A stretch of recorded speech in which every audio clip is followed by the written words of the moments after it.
Hi, everyone. Welcome to another exciting edition of Words, Images, and Worlds, peering into the creative space, the mirror universe, it looks like, of author Pamela Jeffs. Pamela, thank you for joining. Thank you very much for having me, Jason. It's a pleasure. Absolutely. Pleasure to have you. And I believe you're Zooming with me from Australia. Is this correct? I am. It's a bright, hot Brisbane sunny summer day today. So, yeah, I think it's nighttime over there, so it's a bit of a difference. Yeah, yeah, it's 7:30 in the PM here and January cold, so it's okay. It's all right. We take the climate as it comes and the seasons as they come. I'll mention a couple of titles here, and then you're certainly welcome to mention any others. Speaking of the climate and the seasons, you have the seasonals. That feels like a nice connection. Saloons and Stardust as well. The Dark Architect, great title, and Other Grim Tales, Red Yeah. Hour, and Other Strange Tales. So you are a master of the shorter craft, the short story craft, long form, and it sounds like some nice genre play there as well. Yes, yes. So yeah, so short stories are mainly what I do, but I have started writing novellas now, but I'm playing in the young adult fantasy space in the novella Nice, kind of thing. nice. But usually Yeah. I'm known for horror or science fiction. So yeah, so I like to play across the genres. Yeah, I love a good young adult novel, and I do love a good novella. I think the novella is a really ideal length for so many stories.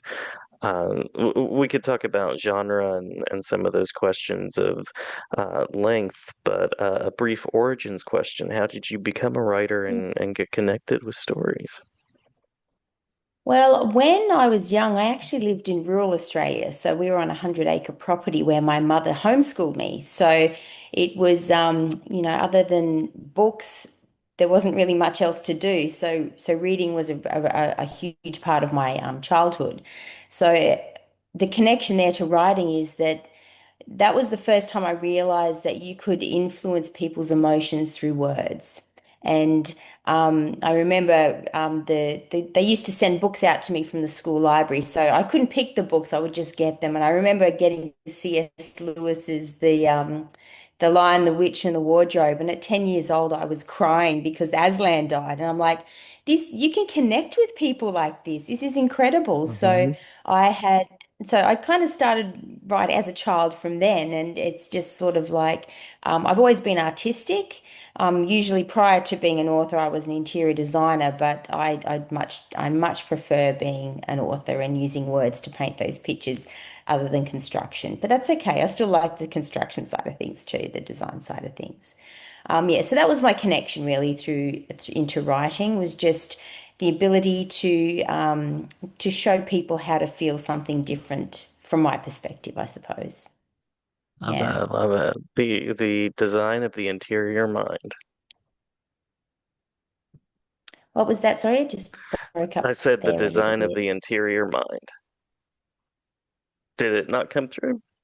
Am I, Um, is no, it my sound didn't. okay? Sounds okay, it Uh, just breaks up a little bit. Yeah. It's oh, like sorry about that. yeah. Sorry. I I can trim that part, but I just said the design of the interior mind is what I was thinking about. Of the mind. Yes, I do enjoy including architectural kind of references in my work as well. I do like to play with that. So, yeah. It's just a little, I guess, a little Easter egg for people who read my stories. You'll see, some connection there to architecture in some places. So yeah. Yeah, yeah. As you're crafting stories, we've talked about genre a little bit. What are those lines between horror, science fiction, fantasy? They're very often next to each other in bookstores and places like that. So I'm curious what those lines are for you. Well, for me, it's always about the journey, the different types of journeys. Like fantasy for me is about the alternative journey, the escapism, like where you wish you could be. I would love to be in Robin Hmm. Hobb's books, going hanging out with Fitzchivalry or the Wolf Night Eyes. But so yeah, so that's the form of escapism for me. Sci-fi is the journey of potential. So where we can go, how we can be better, what warnings we should be taking note of as we're reading through. I think sci-fi really works for that kind of message and those kinds of themes. And the horror for me is all about the inner journey of us as humans, what it means to be human, what it means for us to face our fears, how we can grow from being challenged and from facing the things that make us scared. So yeah, Mhm. so that those for me, that's how I always look at it. What type of journey or what type of message am I trying to put through to the reader? And that's which genre I like to choose to work in. Yeah, I bet. I I like to bet. play. Yeah. Do you tangle those lines at all? Do you like to rearrange and kind of play against expectation? Always, always. And I find that my most popular stories are the ones that are genre mashed.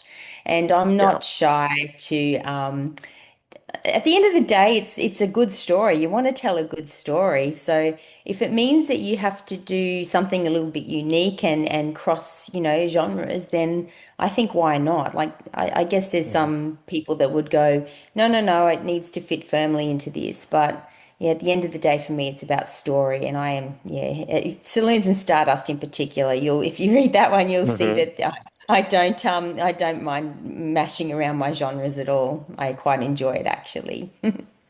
Yeah. That question was actually inspired by that book, so that makes total Oh, there sense. you go. Yeah. Yeah. Uh, Now, how do you approach, or how does the approach change for a novella versus a short story? And we can also talk a little bit about what attracts you to the young adult writing space as well, because that's a space that I love, being someone that works with young adults primarily. Yeah, no worries. Well, I think for me, the novella is very much a plan. Like I plan the novellas. It's for me, it's I have to be very, very clear about where I'm going and I'm trying to hit those structure beats because a short story is very, very different to a novella. They're completely different beasts as I found out writing from, coming from a purely short story background into that novella space. It was I had to learn a lot more to be able to write that book and it be successful. For the short story, it's more of an artistic pursuit for me. Like I often have the beginning and or the end where I want to go and the message that I want to convey. And I try to use like poetic writing. It's more of like I kind of I sort of compare it to artists, it's like you have Matisse doing the beautiful, very, precise work, precise art versus a watercolorist or a surrealist. I feel like the short stories are more surrealist or impressionist, I mean, not surrealist, sorry.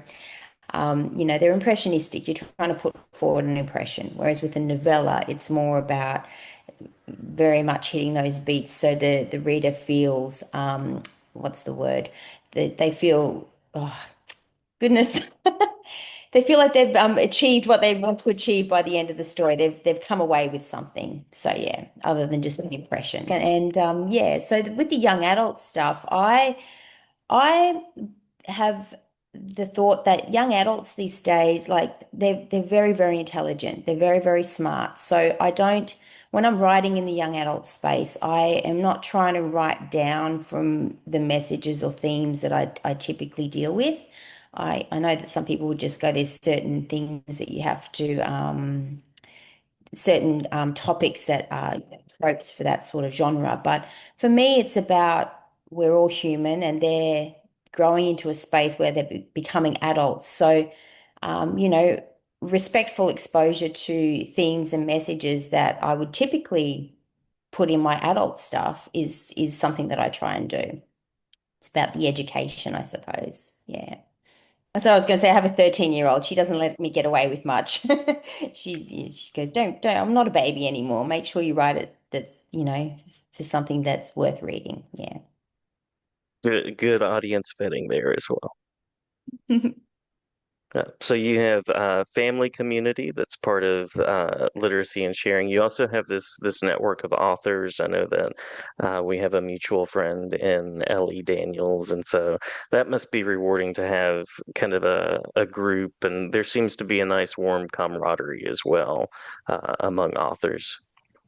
Absolutely, especially in the Australian space. We have a very generous community here. And I know from, again, Ellie Daniels, that the American community over there that she's part of as well is very similar. So, but I think that comes down to the genre writers, internationally. Like they're all just genuinely kind, warm people who want, to be generally good at their craft and tell a good story. But what I love the most about the community is that they're in my experience are celebrating each other's wins. Everyone is happy.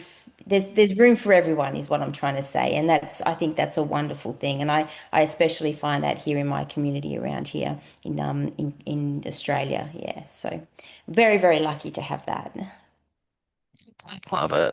Well, what is next for you? And also, where can we find out more about your work if I'm a listener out there and I want to become acquainted or explore more?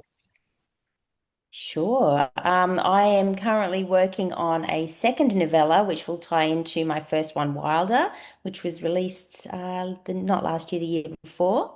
So that will be the second in the series. That's what I'm currently working on. And I often look to put out a collection each year of short stories. So I haven't started that one yet. I don't have a name for that, but if you did want to check out my work, you can have a look at my last one, which was This Dark Architect and Other Grim Tales. So that Mhm. one features a lot of my award-winning and award shortlisted work. So that's probably a really good cross-section to check out if you like short stories.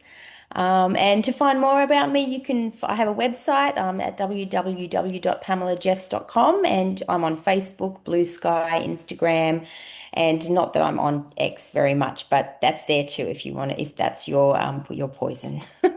And always glad to plan another chat if there's a project you want to highlight or something particularly interesting that you want to draw attention to in the creating and community. And certainly glad to have you back here anytime. May the conversation continue.